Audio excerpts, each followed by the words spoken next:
Hello, this is Dave Bones, and I want to share a, a YouTube channel post that if you don't already know about I think it's pretty valuable, and I wanted to comment on this and see if you found value from it as well, and give some commentary and maybe just the way that I'm internalizing this, and be curious to hear your thoughts as well. The YouTube channel, I will share it right now. It's from the YouTube channel LowBrassLuke, and he's talking about approaches to the high register and monitoring that with the air as opposed to being embouchure focused. I think it's pretty brilliant. I'll just go ahead and share this with you.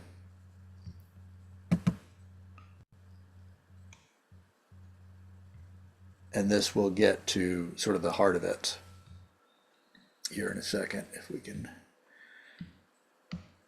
get Zoom to behave. There we go. There, you do that by lifting up your tongue. So for me, I'm keeping the front of my tongue. For those of you that don't know how to whistle or can't whistle, I'm keeping the front of my tongue kind of touching the upper part of my bottom teeth, and the sides of my tongue are actually slightly in contact with the upper teeth on the side here, the bottom of my upper teeth, and that creates kind of this raised arch in my tongue. And what that does is funnels the air through that opening really, really, really quickly. And I'll kind of demonstrate what happens. I'll start again with a nice open aperture, and I'll speed up the air while also moving my tongue.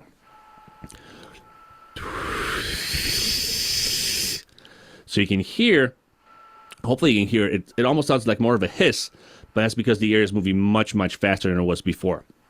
Now I'll demonstrate two. I'll do one with just the embouchure and with my tongue being low and out of the way, and I'll do one with my tongue being raised, and hopefully you'll be able to hear how the air speeds up and the different sound in the air speed.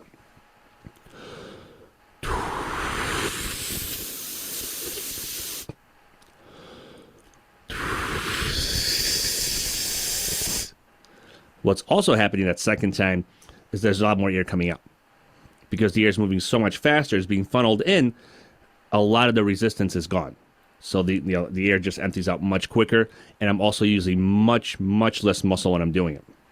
So again, my tongue's touching the bottom, the upper part of my bottom teeth, and a little bit of the bottom part of my upper teeth here on the side. And I don't know if you can see it, I'm not really doing anything as far as muscle is concerned. My embouchure is set, but that's about it. And just to kind of demonstrate, I don't really know what note's going to come out when I pick up the horn. Have a general idea of what range I'm going to be in, but I don't know the exact note.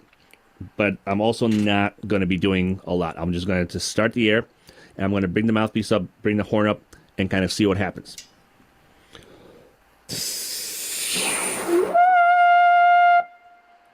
And it was really easy. I wasn't really doing much other than just keeping the air moving really, really quickly.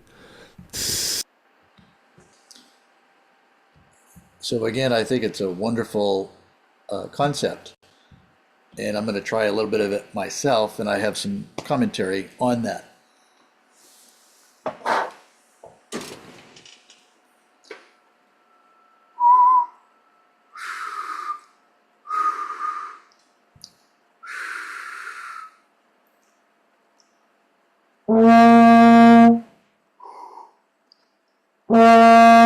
And then I'm going to speed it up a little bit with the use of the tongue, like he was saying.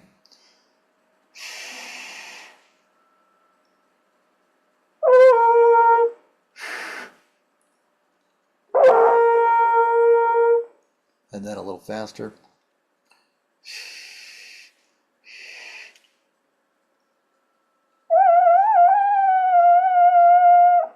And that was actually pretty easy. Maybe even a little faster.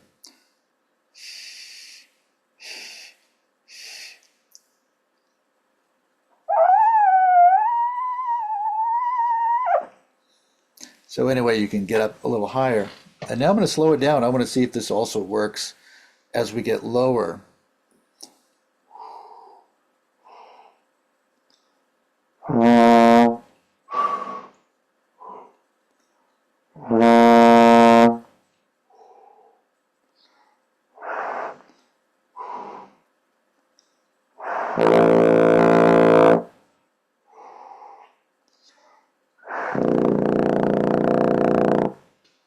so anyway, I have to give real credit to Luke. And the thing that I would add to doing what exactly he's saying is I think he's saying to be more air focused as opposed to embouchure focused. And I draw a parallel in my mind. I don't know if this is interesting or useful to anybody else, but it just comes to mind for me, which is in order to have like a dynamically different result, I think it's useful to have something consistent to produce and offset that dynamic intended result. So in other words, with the embouchure, I think that we have some general muscle groups, but the thing that is consistent with the embouchure, regardless of the register, is the corners. And maybe there's something that could be consistent with this air approach that Luke is talking about, and I think it is consistent. And what I found for me is that the tongue sort of general placement, I don't know if that's the right word, but within the mouth. In other words, just like he said, the sides of the tongue maybe touching the sides of the bottom teeth. And generally having, the tip of the tongue somewhere involved near the bottom of the bottom teeth front area. But in other words, like Luke was saying, not just the tongue, who knows what it's doing.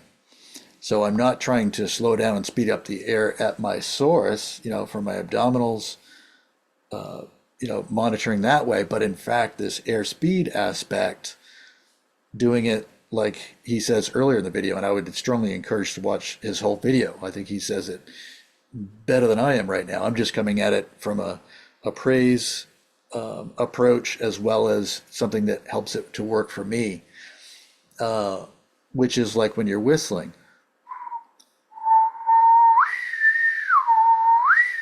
If you release the tongue in its general structure, the whistle isn't possible. And I guess that's what I'm saying is that general placement of the tongue like you're whistling, not exactly, but I'm just trying to provide a comparison. That is the thing that is consistent. Just like with the embouchure, the corners are consistent.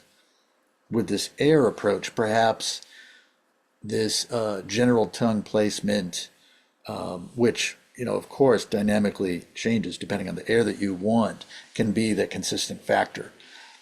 Anyway, I hope you find this to be valuable. I thought it was a really great video. I haven't seen it explained quite like this, and I'd be curious to hear what you think. Thank you very much for watching.